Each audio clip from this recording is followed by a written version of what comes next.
Assalamualaikum warahmatullahi wabarakatuh. Salam dan bahagia. Bapak Ibu guru hebat. Video diseminasi budaya positif yang saya sampaikan kali ini merupakan tugas modul 1.4 sebagai aksi nyata. Tujuan dari diseminasi positif ini adalah agar budaya positif dapat diterapkan di sekolah, agar guru dan tenaga pendidik dapat menjadi teladan dalam berdisiplin positif di sekolah, agar guru dapat memahami posisi kontrol, agar guru dapat menjalankan posisi kontrol sebagai manajer, dan guru dapat menjalankan segitiga restitusi dalam menangani kasus yang terjadi di sekolah. Budaya positif yang sudah saya lakukan selain membuat kesepakatan kelas adalah menjalankan segitiga restitusi. Dalam hal ini, guru menstabilkan identitas murid, kemudian memvalidasi tindakan yang salah, dan menayakan keyakinan. Pada praktek segitiga restitusi, saya menemukan seorang anak, yaitu Noy, siswa kelas 7 yang melanggar keyakinan kelas bahasa Inggris, yaitu tidak mengerjakan tugas seperti yang telah disepakati bersama. Dan ternyata dia melakukannya hampir setiap mata pelajaran yang ada. Kemudian saya melakukan restitusi dengan murid tersebut. Berapa kali ini tahu kesalahannya? Apa kesalahan kamu coba? Tidak mengerjakan tugas. Kalau tugasnya murid itu ngapain? Menurut kamu? Kalau tugas dikerjakan, itu menurut kamu? Kamu yakin? Terus ada kesepakatan kelas kan? Bagaimana kesepakatannya? Mengerjakan tugas. Kalau tidak mengerjakan tidak ada konsekuensinya ya, Mbak ya. Tindakan apa yang akan kamu lakukan agar supaya kamu tidak mengulangi kelupaan dalam mengerjakan tugas? Terus di rumah sama siapa kamu? Sama Bude. Tinggal sama Bude saja. Ibu kamu di mana? Ibu sudah meninggal. Bapak sudah meninggal.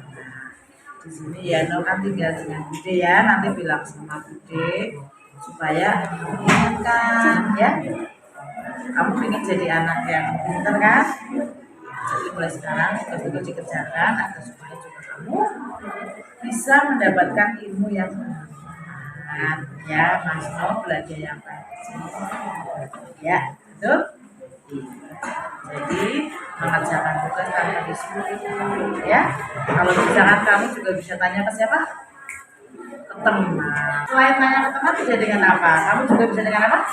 Ditulis di tempel di tembok. Biar kamu bangun. Oh, tanggal ini ada tugas bahasa Inggris. Besok ada tugas begitu.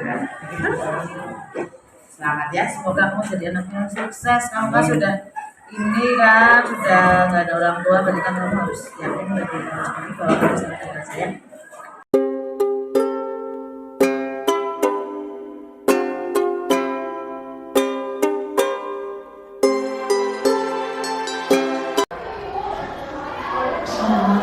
Assalamualaikum warahmatullahi wabarakatuh. Ya, selamat pagi Bapak dan Ibu guru dari SMP Negeri 2 Purbalingga. Alhamdulillah hari ini kita bisa berkumpul di sini dalam acara diseminasi budaya positif yang akan disampaikan oleh Ibu Siti Faida SPD dari CGP Angkatan 6 Kabupaten Purbalingga.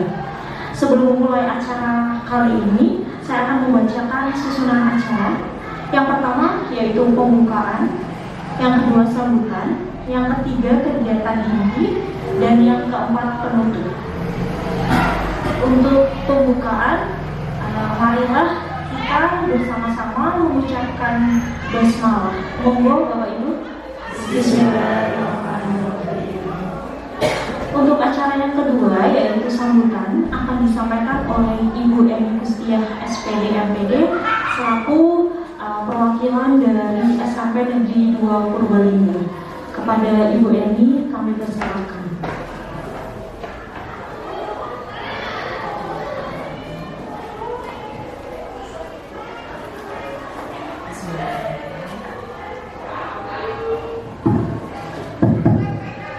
Ya, Bismillahirrahmanirrahim. Assalamualaikum warahmatullahi wabarakatuh.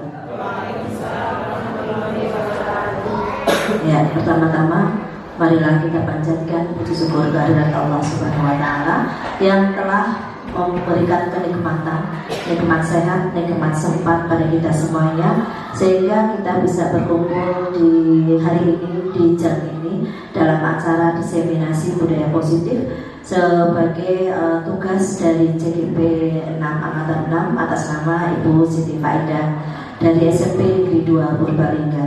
Yang kedua, mohon maaf juga saya sampaikan kepada Bapak Ibu guru semuanya bahwa hari ini Bu Titik tidak bisa menghadiri langsung karena beliau sakit. Mohon doanya semoga cepat disembuhkan. Amin. Ya, kemudian dilanjutkan, terima kasih kepada pembawa acara dan juga terima kasih kepada Bu Siti Faidah yang mau mempersiapkan kegiatan diseminasi budaya positif ini sedemikian rupa sehingga diharapkan nanti teman-teman guru di SMP Negeri 2 Purbalingga itu paham betul tentang budaya positif yang ada di SMP Negeri 2 Purbalingga. Kalau tidak salah, ini adalah salah satu tugas dari CGP Angkatan 6 yang sedang berlangsung untuk modul 1.4. Kalau tidak salah, iya, ini adalah tugas dari CGP atas nama Bu Siti Faidah Angkatan 6 sebagai tugas dari modul 1.4, yaitu tentang budaya positif. Yang sebelumnya adalah modul 1.3, yaitu tentang visi dari sekolah kita, dan sudah dilaksanakan review kegiatan visi SMP Negeri 2 Purbalingga ini bersama-sama kita semuanya, baik guru dan karyawan yang terlibat di dalam proses pembuatan KOSP. Ya, terima kasih dan selamat kepada Bu Siti Faidah. Semoga nanti kegiatan tentang Angkatan 6 CGP-nya berjalan dengan lancar, sukses, dan tanpa halangan apapun sampai tahun 2023 bisa terselesaikan dengan lancar. Kemudian untuk sedikit masukan dari budaya positif di SMP Negeri 2 Purbalingga, Bapak Ibu, mungkin yang budaya positif ini sudah sering kita dengar bahwa yang positif ya otomatis yang benar-benar, yang betul-betul begitu ya, yang istilahnya adalah lurus dan yang baik untuk bisa kita ambil. Kalau saya perhatikan di SMP Negeri 2 Purbalingga yang namanya budaya positif, salah satunya adalah menyampaikan atau menggunakan prinsip salam, sapa, dan salam, sapa,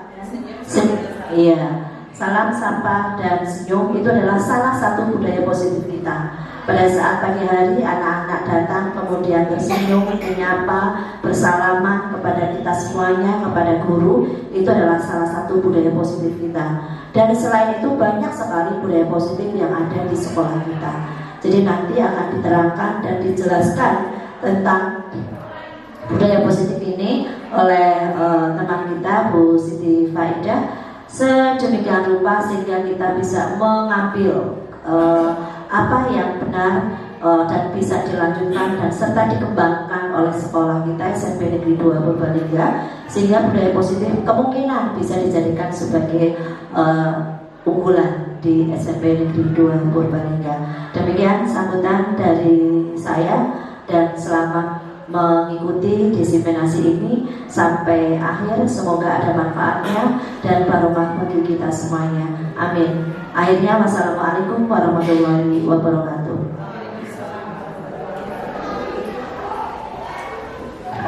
Ya, terima kasih Bu Eni atas sambutan yang telah diberikan. Untuk acara selanjutnya yaitu kegiatan inti yang akan disampaikan oleh Ibu Siti Faidah SPD selaku CGP Angkatan 6 Kabupaten Purbalingga.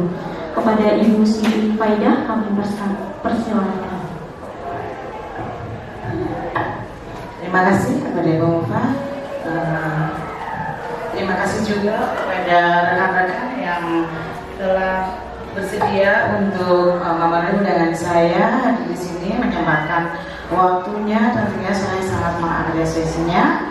Kemudian terima kasih sekali kepada Ibu Eni Mustia yang telah mewakili Ibu Kepala Sekolah untuk membuka acara diseminasi budaya positif ini. Sebelumnya budaya positif yang sudah disampaikan oleh Ibu Eni Mustia, bahwasanya sebenarnya di SMP Negeri 2 sudah banyak budaya positif yang telah dilakukan. Dalam hal ini, tugas diseminasi ini merupakan tugas dari modul 1.4, di mana JKP harus bisa membuat diseminasi di sekolah masing-masing. Diseminasi budaya positif. Di sini tujuannya yang pertama itu agar budaya positif dapat diterapkan di sekolah, terutama di sekolah kita di SMP 20 Purbalingga. Yang kemudian di mana guru dan tenaga pendidikan bisa menjadi tauladan dalam berdisiplin positif. Kemudian guru memahami posisi kontrol segitiga restriksi dalam menangani kasus-kasus yang ada di sekolah itu. Kemudian apa sih keterkaitan budaya positif dengan filosofi pemikiran Ki Hajar Dewantara? Pada filosofi Ki Hajar Dewantara, guru adalah sebagai pendidik. Di sini pendidikan dan pengajaran itu selaras dengan pemikiran Ki Hajar Dewantara, yaitu memberikan ilmu yang bermanfaat bagi murid, sehingga bisa menuntun murid untuk dapat menjalani kehidupan di masyarakat dengan baik secara lahir maupun batin. Guru di sini berperan sebagai penuntun yang menuntun murid untuk dapat menggali potensi yang mereka miliki sesuai dengan kodrat alam dan kodrat zaman, sehingga mereka menjalankan peran mereka dan bisa menjalankan peran mereka di masyarakat dengan bersandar pada kemampuan diri mereka sendiri tanpa tergantung pada orang lain. Di sini guru berperan sebagai penuntun dan sebagai among, yaitu kita membimbing anak, menuntun dengan sepenuh hati, setulus jiwa, untuk menjadikan anak itu menjadi seorang anak yang merdeka baik lahir ataupun batin.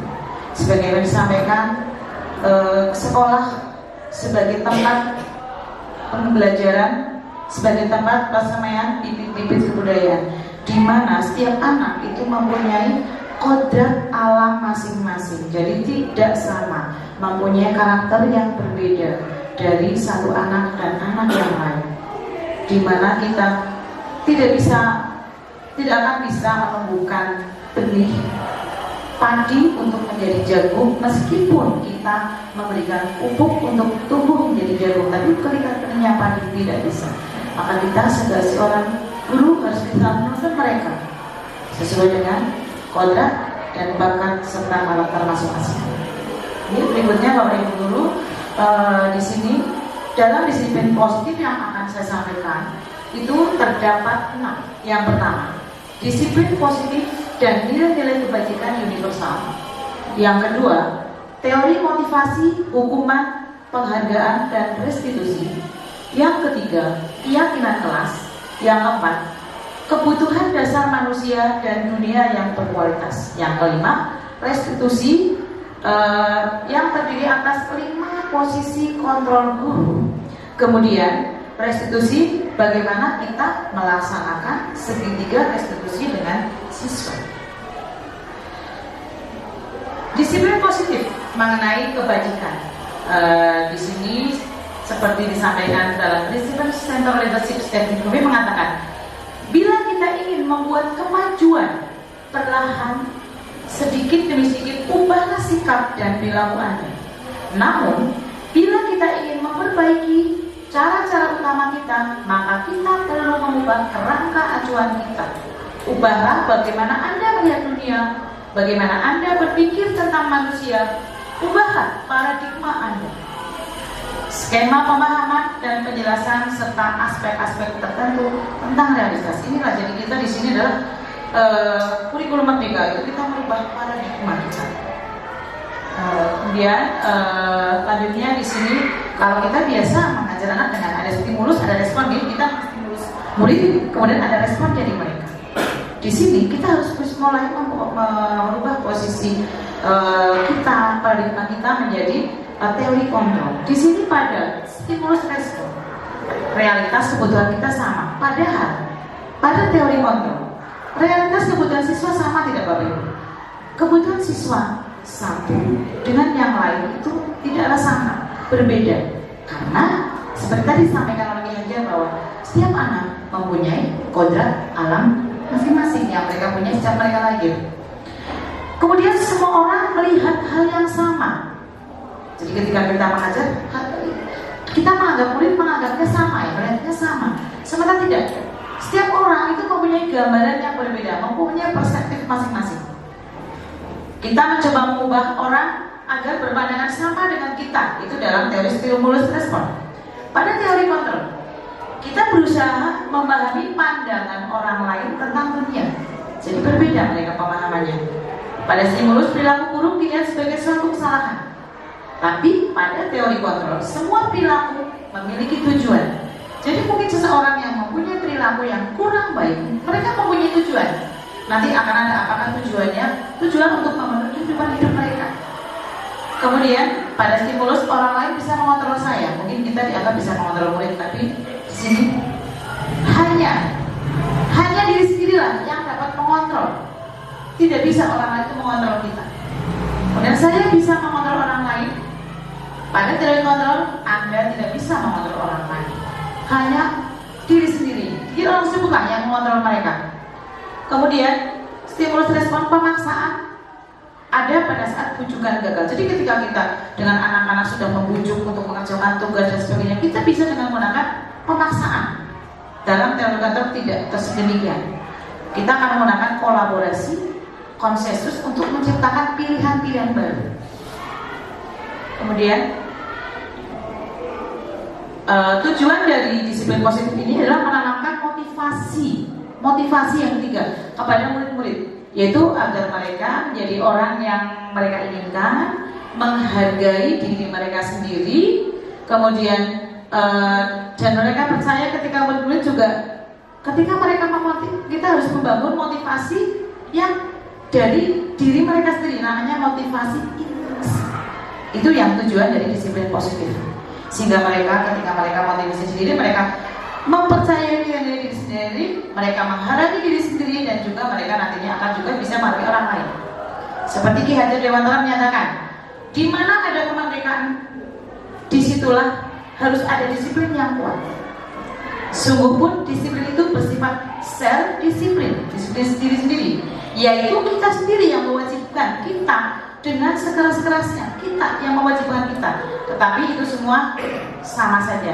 Sebab jika kita tidak cakap melakukan self disiplin, wajiblah penguasa lain mendisiplinkan kita dengan peraturan. Demikian itulah yang harus terjadi dalam suasana yang merdeka. Jadi kita membuat peraturan dengan suasana merdeka. Makanya kemarin Bapak Ibu mungkin sedikit ada pemahaman mengenai bagaimana kita membuat kesepakatan kelas dengan murid. Nanti ada di sini. Kemudian ini nilai kebajikan di sini menyatakan bahwa pada Dr. William Glasser, teori kontrol menyatakan bahwa setiap perbuatan memiliki satu tujuan, dan selanjutnya nilai Glasser mengungkapkan bahwa dengan mengaitkan nilai kebajikan yang diyakini oleh seseorang, maka motivasi intrinsiknya akan terbangun, sehingga menggerakkan motivasi dari dalam untuk mencapai tujuan mulia yang mereka inginkan. Jadi di sini kita harus dalam membentuk ini profil pelajar Pancasila, kita membangun motivasi intrinsik dari anak didik kita. Dari mana caranya? Kita juga dari kita sendiri dengan memberikan teladan. Guru juga harus berprofil Pancasila agar bisa membangun anak menjadi anak yang mempunyai dimensi pelajar Pancasila yang beriman, bertakwa kepada Tuhan Yang Maha Esa, berakhlak mulia, mandiri, bernalar kritis, berkebinekaan global, bergotong royong, dan kreatif. Ini ada Virtus Project pada nilai kebajikan. Banyak mungkin sudah sering dilakukan bagaimana anak agar peduli, rajin, berintegrasi, percaya diri, semangat, penuh belas kasih, jujur, ya, mempunyai harga diri, santun, mempunyai prinsip, dan sebagainya. Kemudian yang berikutnya adalah mengenai teori motivasi. Yang kedua, hukuman, penghargaan, dan restitusi. Saat belajar materi ini, saya sendiri juga sempat kaget. Oh, seperti ini ya. Ternyata apa sih bedanya penghargaan, hukuman, dan ada juga yang penghargaan yang ternyata juga merupakan bentuk sebuah hukuman. Jadi di sini Diana Gosek dalam bukunya Reconstructing School, teori rekonstruksi ini, itu menyatakan bahwa ada 3 motivasi perilaku manusia. Jadi manusia berperilaku itu dengan 3 motivasi. Mereka mempunyai tujuan tersendiri motivasi. Yang pertama, mereka perilaku melakukan sesuatu itu untuk menghindari ketidaknyamanan atau hukuman. Jadi kadang anak itu kok ibu manut sekali gitu ya. Motivasi mereka apa? Ternyata karena mereka takut dihukum. Tidak mengerjakan PR bukan karena mereka menyadari bahwa itu adalah tugas mereka, tapi karena mereka takut dihukum. Yang berikutnya, saat anak dia sangat rajin sekali, ternyata dia masih punya motivasi. Mungkin bukan karena takut dihukum, tetapi karena dia itu ingin mendapatkan imbalan. Imbalannya apa? Mungkin ingin dipuji atau ingin mendapatkan reward, hadiah. Wah, nanti kalau saya dapat nilai 100, nanti saya akan diberi hadiah oleh orang tua saya. Itu adalah motivasi yang kedua. Motivasi yang ketiga, yaitu yang kita harapkan. Motivasi yang kita harapkan dimiliki oleh anak-anak kita, yaitu untuk menjadi orang yang mereka inginkan dan menghargai diri sendiri dengan nilai-nilai yang mereka percaya. Ini yang ketiga, ini yang dimaksud dengan motivasi intrinsik dari dalam. Sekarang bagaimana kita nanti bisa berkolaborasi bersama di SMP Negeri 2 Purbalingga dalam menumbuhkan motivasi intrinsik murid kita. Kemudian berikutnya kadang dari motivasi, di sini motivasi yang dari tingkat terendah, dari motivasi perilaku manusia ini eksternal ya. Biasanya tadi yang pertama, motivasi mereka melakukan sesuatu tingkat paling tidak diharapkan itu adalah karena mereka menghindari sebuah hukuman. Jadi biar saya nggak terkena masalah, saya mengerjakan PR, mengerjakan tugas tepat waktu. Sama hal artinya dengan ketika Bapak Ibu menggunakan helm. Saya menggunakan helm lah, nanti kan akan melewati perempatan. Nanti saya kena semprit, saya kena tilang, ya kan? Itu ketika masih memotivasi seperti itu berarti motivasinya masih motivasi eksternal, takut dihukum. Tapi ketika dengan kesadaran kemanapun begitu menggunakan sepeda motor, kita menggunakan helm agar untuk menjaga keselamatan kita karena kita menghargai nyawa kita. Berikutnya, penghargaan mematikan sebuah kreativitas. Jadi ketika murid-murid berpikir akan membuat sebuah puisi karena ada penghargaan, ketika tanpa penghargaan itu mereka mati kreativitasnya. Ini yang penghargaan yang hukum ya, yang tadi yang ranking ya, mereka terhukum ketika besoknya dia nggak dapat peringkat, dia merasa terhukum. Pas saya jadi nomor 2, saya tidak jadi nomor 1, dia merasa terhukum anak tersebut.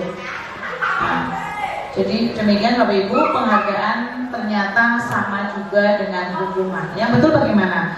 Yang tepat adalah motivasi dari dalam diri siswa itu sendiri, murid. Ketika seorang anak belajar, mereka pakai kata, dia dapat gembira, mempelajari menguasai.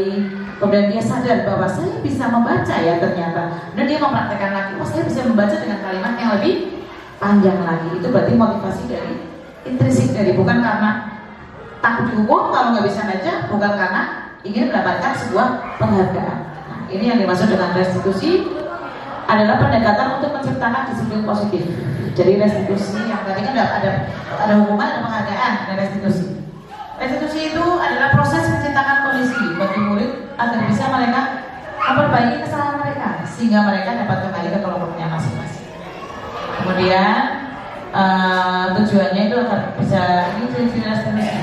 Ciri-cirinya itu ketika seorang melakukan sebuah kesalahan yang seharusnya mendapatkan konsekuensi, di sini kita memberikan restitusi kepada siswa, yaitu bukan untuk menebus kesalahan, tapi untuk mereka harus belajar dari sebuah kesalahan tersebut, memperbaiki hubungan, kemudian memberikan tawaran, ya kamu mau berubah, mau sesuai dengan keyakinan, jadi ditawarkan, jadi bukan dimaksa, kamu harus berubah, tapi ditawarkan.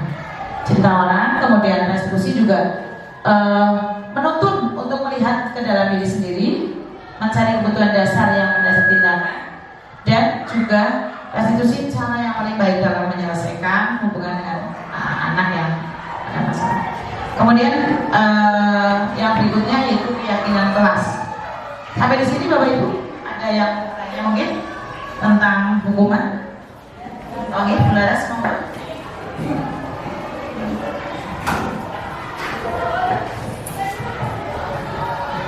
Bismillahirrahmanirrahim. Assalamualaikum warahmatullahi wabarakatuh. Waalaikumsalam. Sebelumnya saya mohon maaf apabila saya memiliki pemahaman yang keliru.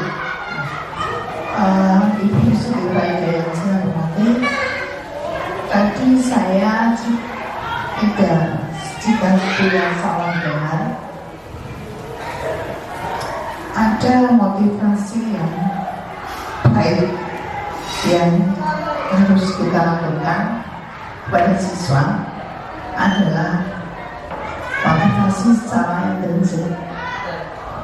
Nah, menurut Bu Siti, bagaimana caranya untuk memberikan motivasi kepada siswa secara intensif, sedangkan di SMP 2 itu terdapat siswa yang berkarakter berbeda. Jadi kalau misalnya saya contohkan, yang satu sudah mendapatkan motivasi, tapi nanti di sisi lain itu mempengaruhi terhadap hal yang negatif, apa yang harus kita lakukan? Kemudian yang kedua, tadi ada teori motivasi, dukungan, penghargaan, dan restitusi. Jika kita sudah membuat kesepakatan kelas, tadi ya contohnya kesepakatan kelas, namun para siswa itu tetap tidak mau melakukan, bahkan ada siswa-siswa tertentu yang senantiasa melakukan sebuah pelanggaran. Bagaimana upaya kita untuk meyakinkan bahwa itu merupakan sebuah pelanggaran, kemudian bagaimana upaya kita melakukan restitusi ya. Saya itu mohon maaf apabila ada kesalahan pemahaman. Terima kasih. Assalamualaikum warahmatullahi wabarakatuh. Waalaikumsalam warahmatullahi wabarakatuh. Terima kasih sekali Ibu Laras atas pertanyaan.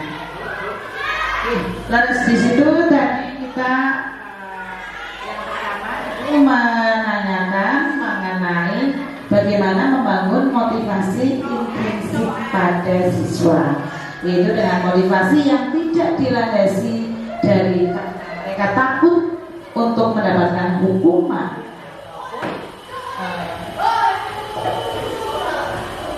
ataupun motivasi karena ingin mendapatkan sebuah penghargaan. Nah, di sini Bu Laras kan tadi saya belum sampai kepada keyakinan kelas ya. Pada keyakinan kelas itu nanti kita akan membuat kesepakatan kelas yang nantinya akan menjadi keyakinan kelas. Nah, di sini kita membangun sebuah kebiasaan dengan murid, dengan kita membangun kebiasaan yang nantinya akan menjadi keyakinan. Jadi kalau misalnya di awal kita anak misalnya tidak mengerjakan PR, kemudian tapi karena mereka takut karena hukuman, ya berarti kan belum motivasi intrinsik, masih motivasi eksternal. Nah, nanti pada sesi akhir dari materi ini saya akan menampilkan restitusi. Jadi ada contoh restitusi dan juga ada sebelum restitusi ada posisi kontrol dulu. Kebetulan kemarin saya mempraktekkan segitiga restitusi pada 2 orang anak. Yang pertama kan anak yang berambut panjang, sekarang melanggar kesepakatan keyakinan sekolah. Kemudian ada anak dari kelasnya Budani kelas 7 itu, anak tersebut memang dia berarti tidak mengerjakan tugas, selalu tidak mengerjakan tugas. Hampir semua pelajar tidak mengerjakan tugas. Kemudian saya ajak mereka dengan anak tersebut dengan segitiga restitusi, menanyakan keyakinan mereka, menstabilkan mereka. Kemudian ternyata sekarang kelas tersebut sudah berubah ya Bu Reni. Kelasnya sudah berubah. Jadi kelas tersebut ketika pada jam-jam mungkin pergantian istirahat itu mereka sudah tidak membuat keramaian lagi juga dalam pengerjaan tugas dan pembelajaran, mereka lebih aktif. Jadi mungkin seperti itu Bu Lala. Jadi untuk membangun motivasi intrinsik, selain kita ya harus sebagai guru untuk menuntun dan membimbingnya, itulah di sini. Di sini kaitannya dengan bulan Semarang. Ketika sudah ada anak yang sudah manut yang satunya, itulah itulah peran guru di sini.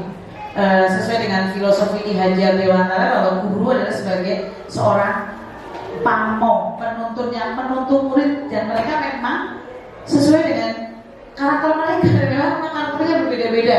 Jadi mereka membawa kodrat alam yang dari mereka sendiri masing-masing, kodrat alam yang berbeda. Jadi ya harus penuh kesabaran Bu Laras. Nanti kita selanjutnya juga kita akan sharing mengenai pembelajaran berdiferensiasi, bagaimana memperlakukan anak dengan karakter yang berbeda, apa yang akan kita lakukan dengan anak yang pemahamannya berbeda dan pemahaman tinggi.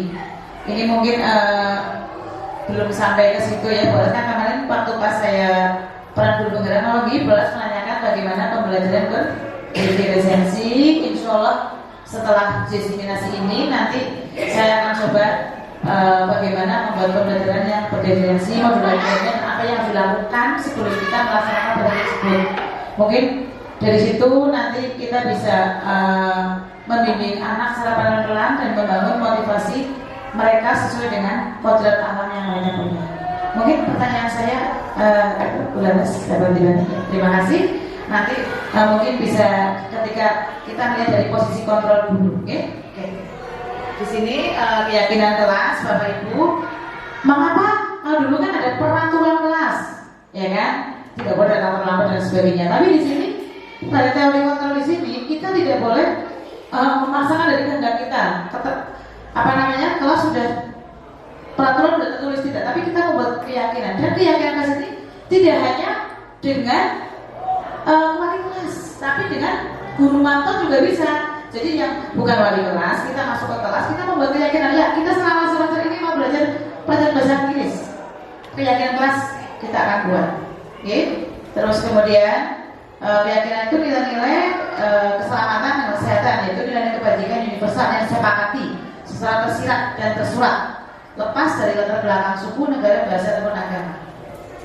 Kemudian keyakinan itu di sini kita menekankan keyakinan seseorang yang mungkin memotivasi dari dalam. Jadi begitu Bu Laras, untuk memotivasi intrinsik kita mulai dengan keyakinan kelas, gitu.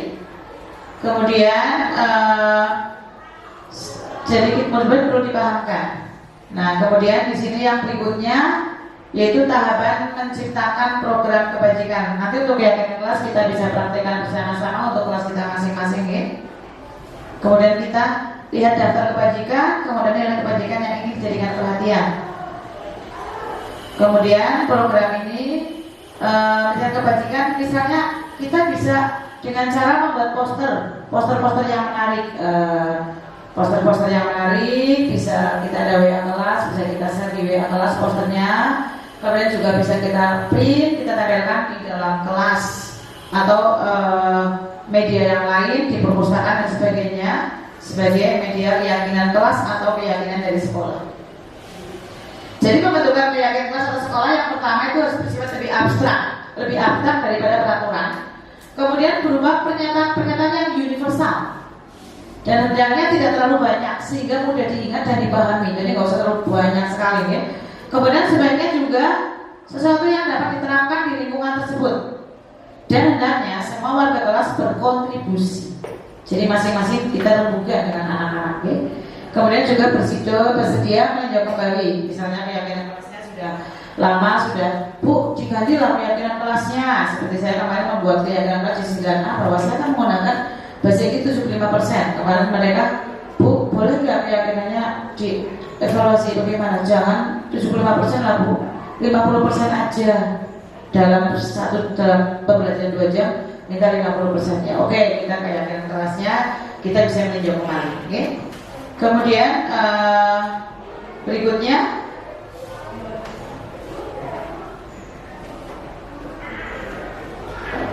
ini keyakinan kelas sepertinya kita sudah pahami Bapak Ibu. Ya jelas karena kita sudah mempraktekannya kemarin. Kemudian, nah ini mengenai kebutuhan dasar. Jadi tadi ketika seorang anak melakukan suatu tindakan, itu karena sebenarnya mereka sedang memenuhi kebutuhan mungkin akan penguasaan, akan kasih sayang, atau kesenangan, kebebasan. Mungkin ketika seorang anak di dalam kelas, dia pakai kertas, dibuat bola-bolaan, ditendang sana kemari, ya kan? Jelas mengganggu kan? Tidak sedang kesepakatan kelas. Mungkin anak tersebut sedang mencari kebebasan atau mungkin kesenangan.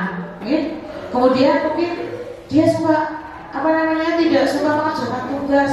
Mungkin karena dia ingin disapa oleh gurunya dengan dinasehati. Mungkin karena dia kurang kasih sayang. Jadi ada kebutuhan yang belum terpenuhi dalam hidup seorang anak ketika mereka melakukan sesuatu.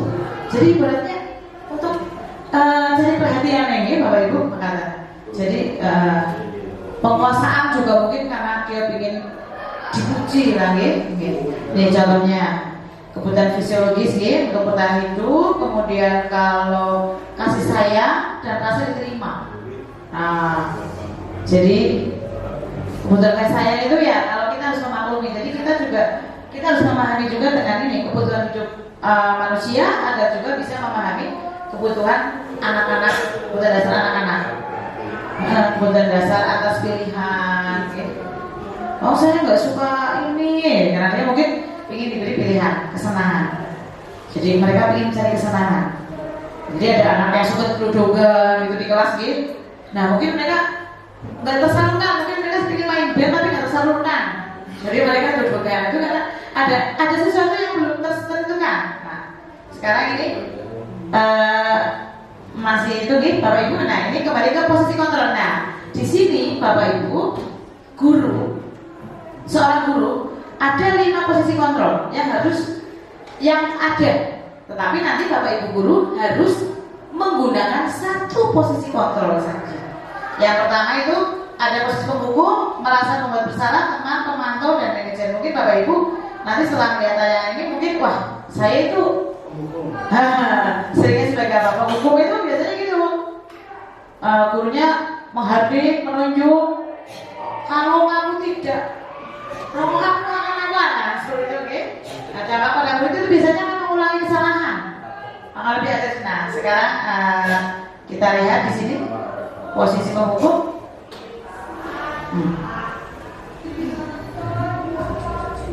Nah, ini posisi pembuku. Nah, Bapak lagi boleh kita sekitar kurang lebih 7 menit kalau videonya 3. Siapa? Monggo. Sini kamu. Putri. Nah, siapa ini? Putri.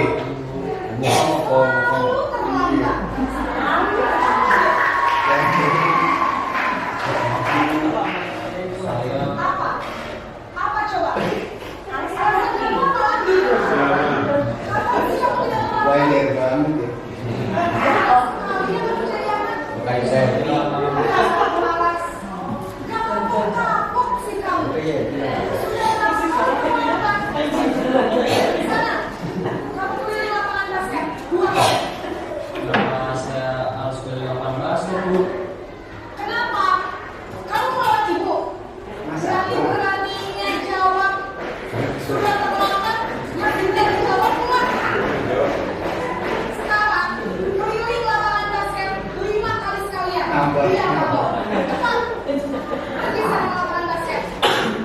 Nah, itu adalah posisi guru sebagai penghukum.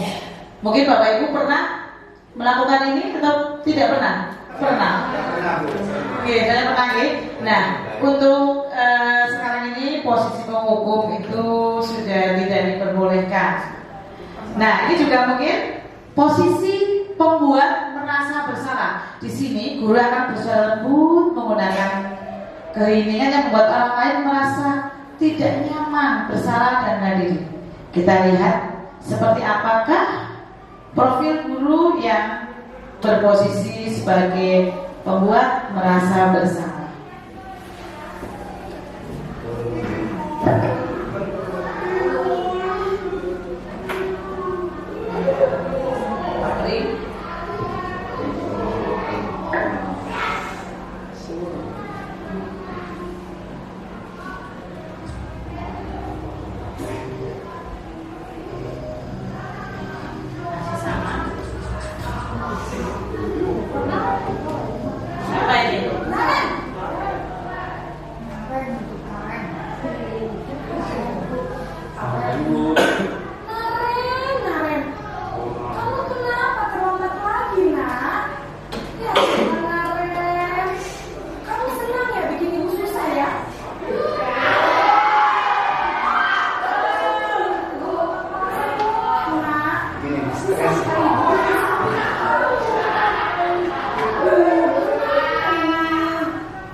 Demikian itu ibu-ibu, bapak pembuat merasa bersalah. Pernah ya kita melakukan ini?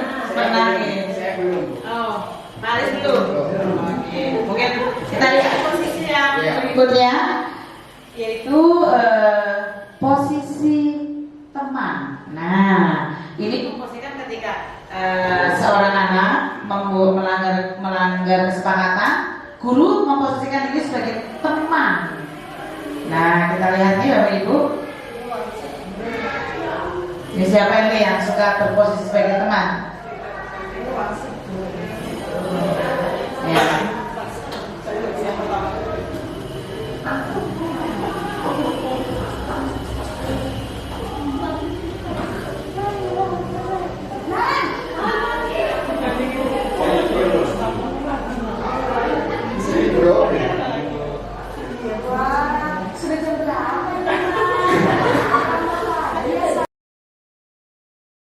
Iya Bu, habis ibu saya lupa bangunkan saya Bu.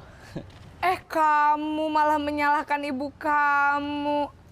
Kamu bukannya anak yang larinya paling kenceng. Kok terlambat sih? Iya Bu, saya memang terlambat bangun tadi. Jadi biarpun saya lari kencang, tetap gak kekejar Bu. Ya sudah sana, nanti lain kali larinya lebih kenceng lagi ya. Biar gak terlambat lagi. Bikin seneng ibu, demi ibu. Bisa kan? Bisa lah Bu. Ya sudah sana masuk kelas. Ibu beresin urusan absen kamu.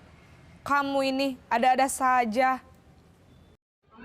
Guru dengan posisi pemantau adalah guru merasa bertanggung jawab atas perilaku anak-anak yang diawasi.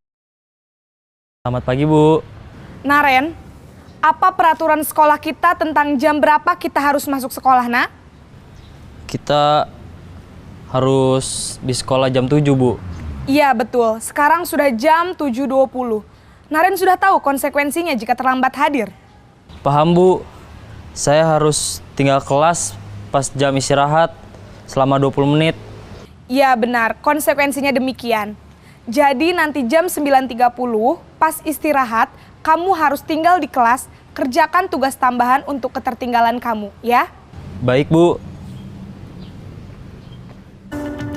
Guru dengan posisi manajer, guru akan berbuat sesuatu bersama dengan murid, mempersilahkan murid untuk bertanggung jawab atas perilakunya, mendukung murid agar dapat menemukan solusi atas permasalahannya sendiri.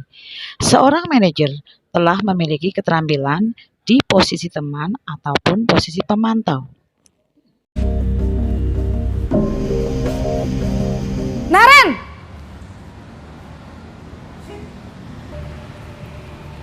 Selamat pagi, Bu. Selamat pagi, Naren. Maaf, Bu. Saya terlambat. Iya, sekolah masuknya jam 7, sekarang sudah jam 7.20. Jadi sekarang bagaimana ini, Naren? Maaf, Bu. Saya lupa setel alarm saya semalam. Baiklah, menurut kamu, keyakinan sekolah yang mana yang perlu kamu tingkatkan?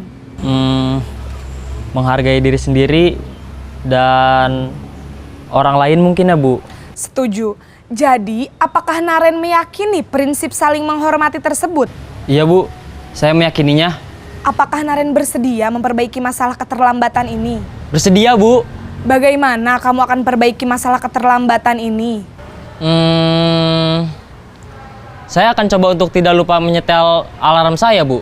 Baik, kalau Naren lupa menyetel alarm di rumah, ada orang yang kira-kira bisa bantu mengingatkan tidak? Ada, Bu. Kakak saya, Kak Ema. Ada lagi selain Kak Ema? Selain Kak Ema, ada ibu saya. Baik, jadi yang mengingatkan Naren adalah Kak Ema dan ibu kamu ya? Kira-kira akan mulai setel alarm kapan nih, Naren? Setelah pulang sekolah, akan segera saya lakukan. Baik, jadi Naren akan setel alarm untuk bangun besok pagi dan akan diingatkan oleh kakak dan ibunda Naren ya. Ada lagi yang mungkin perlu dilakukan, Naren? Agar tidak terlambat bangun lagi.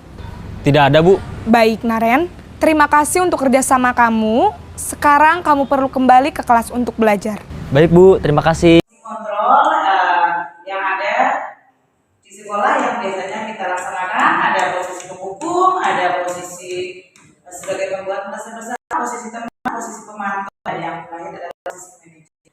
Diharapkan sebagai guru kita dapat mencapai posisi manajer. Nah, posisi inilah murid dapat menjadi pribadi yang mandiri, yang merdeka dan bertanggung jawab atas segala perilaku mereka dan sikap yang pada akhirnya menciptakan lingkungan yang positif, nyaman dan aman.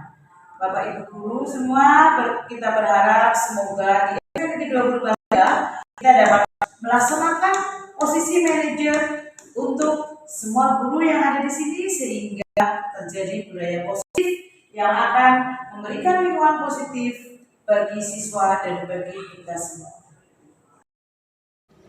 Bapak Ibu, ini adalah contoh seorang guru dengan posisi manajer sedang melakukan restitusi terhadap muridnya. Siang, Sarah. Siang, Pak. Sudah lama nggak ketemu Sarah? Kenapa hari ini ada di sini? Kesel, Pak. Kesel banget. Masa aku dikatain tukang fitnah, Pak? Ya aku marah lah. Aku balik ngatain Eka di depan kelas. Kesel banget. Oh, begitu. Ya pasti kamu marah dan kesal. Bapak juga akan marah apabila ada yang menuduh Bapak seperti itu. Kemudian, pada saat itu, kamu mau melakukan apa? Ya saya langsung ngatain Eka lah, Pak. Kesel banget. Saya bentak-bentak dia depan teman-teman lain. Oh, begitu. Pasti kamu melakukan seperti itu karena suatu alasan tertentu, bukan? Iyalah, masa saya diam saja, Pak? Ya saya bela diri lah. Masa saya dituduh tukang fitnah? Ya wajarlah. Mempertahankan harga diri itu sesuatu yang penting buat kamu. Untung kamu tidak bertindak lebih gegabah lagi. Hanya membentak-bentak. Iya, Pak. Untung saya masih bersabar dan hanya membentak saja. Sudah gemes padahal. Saya pasti bela diri lah. Ya pasti ya. Tapi kamu memilih untuk tetap bertahan dan bersabar. Kamu memilih untuk tidak berbuat lebih parah lagi, bukan? Iya.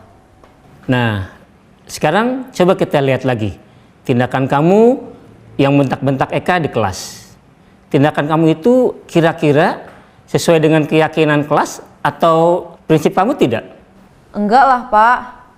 Capek Pak jadi pemarah. Jadi keyakinan atau prinsip mana yang kurang sesuai dengan keinginan kamu? Ya, saya sebenarnya sangat menghargai orang lain. Mungkin saat itu saya menjadi emosi, jadi tidak menunjukkan sikap itu. Kamu meyakini tidak? Menghargai orang lain itu penting buat kamu. Yakinlah Pak. Iya, setuju. Kita harus saling menghargai. Namun, ada juga keyakinan yang kita sepakati yang perlu kita jalankan apabila kita sedang marah, bukan? Ya, saya bisa lebih proaktif, mulai dengan diri sendiri. Saya bisa jadi lebih bersabar, mengambil waktu jeda untuk berpikir mau apa selanjutnya. Kira-kira kamu bersedia memperbaiki masalah ini tidak? Bersedia, Pak. Kalau kamu memperbaiki masalah ini, kamu akan menjadi orang seperti apa? Saya akan menjadi orang yang bertanggung jawab kali ya, Pak. Dan senantiasa proaktif. Iya, menurut kamu bagaimana rasanya menjadi orang seperti itu? Ya nyaman lah, bangga bisa bersabar dan menahan diri. Baiklah kalau begitu. Yuk kita pikirkan bagaimana memperbaiki masalah ini. Bapak Ibu guru, itu adalah contoh bagaimana seorang guru berada dalam posisi manajer dan menggunakan segitiga restitusi kepada muridnya. Pada sisi pertama, menstabilkan identitas berdasarkan pada prinsip bahwa membuat kesalahan adalah bagian dari proses pembelajaran. Sisi pertama dari segitiga ini berperan menggeser identitas murid dari identitas gagal ke identitas sukses. Murid yang sedang bertingkah laku yang tidak pantas atau menarik diri saat itu sedang mengalami identitas gagal. Bila kita mengkritiknya, maka posisinya tidak akan berubah. Kita bisa mengajukan pernyataan-pernyataan ini. 1. Membuat kesalahan sesuatu yang wajar. 2. Manusia tidak ada yang sempurna. 3. Kita bisa memperbaiki masalah ini. 4. Saya tidak menanyakan kesalahannya. Saya lebih fokus bagaimana memperbaiki masalah ini. 5. Apakah saat ini kamu tengah menjadi orang yang baik untuk dirimu sendiri? Pada sisi kedua, validasi tindakan yang salah berlandaskan pada prinsip bahwa setiap perilaku berupaya memenuhi suatu kebutuhan tertentu. Guru yang telah memahami teori kontrol akan bergeser dari pemikiran stimulus respon menjadi proaktif dan mencoba untuk mengenali tujuan dari perilaku murid. Mengenali dan mengakui kebutuhan murid ini dapat memperbaiki hubungan dengan murid tersebut. Pernyataan atau pertanyaan bisa disampaikan dengan nada suara tidak menghakimi atau memojokkan, sehingga dapat mengembalikan murid pada posisi positif. 1. Kamu bisa saja bertindak lebih gegabah lagi dari ini. 2. Kamu bukan melakukannya tanpa suatu alasan tertentu. 3. Kamu melakukannya karena mempertahankan sesuatu yang penting bagimu. 4. Mungkin kamu bisa mempelajari suatu perilaku baru yang lebih efektif. Bersediakah kamu mempelajarinya? Selanjutnya, kita akan simak sisi terakhir, yaitu menanyakan keyakinan. Teori kontrol menyatakan bahwa pada dasarnya kita termotivasi secara intrinsik. Pada saat perilaku yang salah telah divalidasi dan identitas sukses telah stabil, maka murid telah siap mengaitkan keyakinan-keyakinannya dengan tindakannya yang salah, dan pemikirannya telah bergeser ingin menjadi orang yang dituju. Pertanyaan-pertanyaan ini dapat mengaitkan keyakinan-keyakinan yang dianut murid. 1. Sebagai keluarga atau kelas, apa yang kita yakini? 2. Nilai-nilai apa yang telah kita sepakati? 3. Seperti apa gambaran sebuah kelas yang ideal bagi kamu? 4. Kamu ingin menjadi orang seperti apa?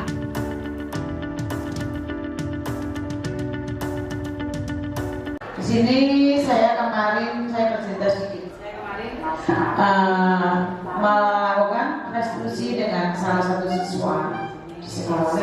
Nah, ini anak kebetulan ada apel, tidak apel di lapangan, dan anak saya juga tidak memakai topi.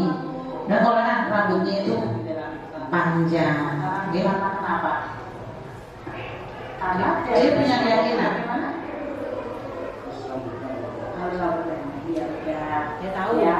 Anak sekolah lihat banyak teman-teman juga rambut panjang, tidak hanya kamu yang rambut panjang. Cerita di sini, tapi sudah tahu ya kalau rambut panjang itu bagus apa enggak sih?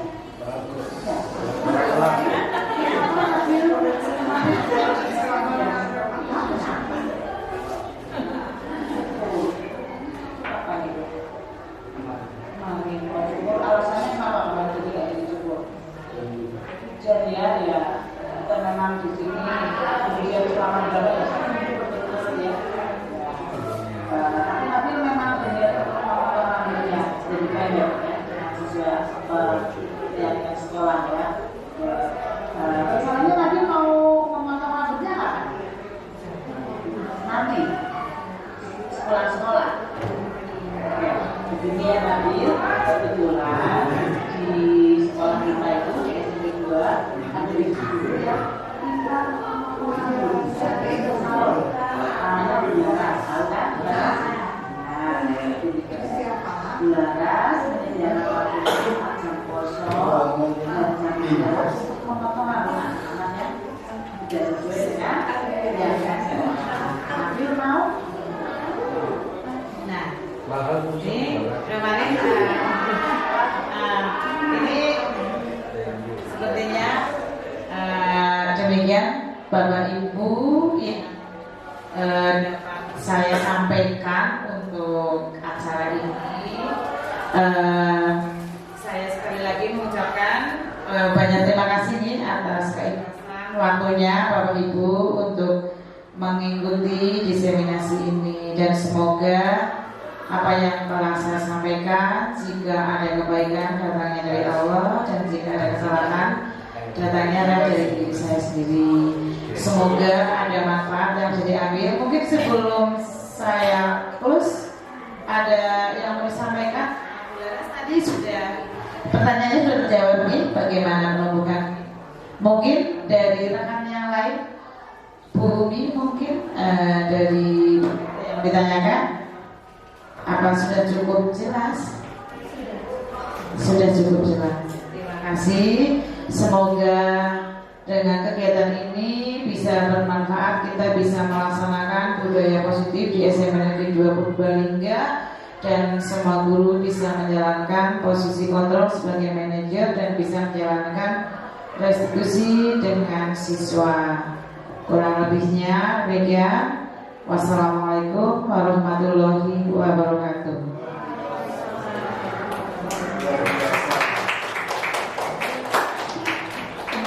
Terima kasih atas pemahamannya dari Ibu Siti Faidah SPD. Semoga yang sudah disampaikan oleh beliau bisa bermanfaat bagi kita semua.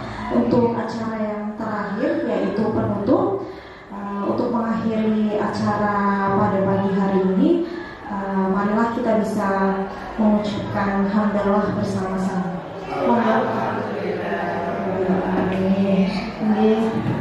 Terima kasih kepada Bapak Ibu guru yang sudah menghadiri diseminasi. Semoga kegiatan ini bisa bermanfaat dan bisa kita terapkan dalam pembelajaran maupun kehidupan sehari-hari kita.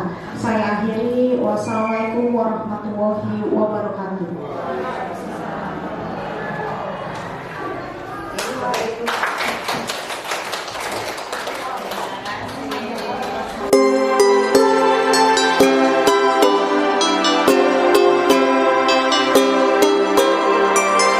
Thank you.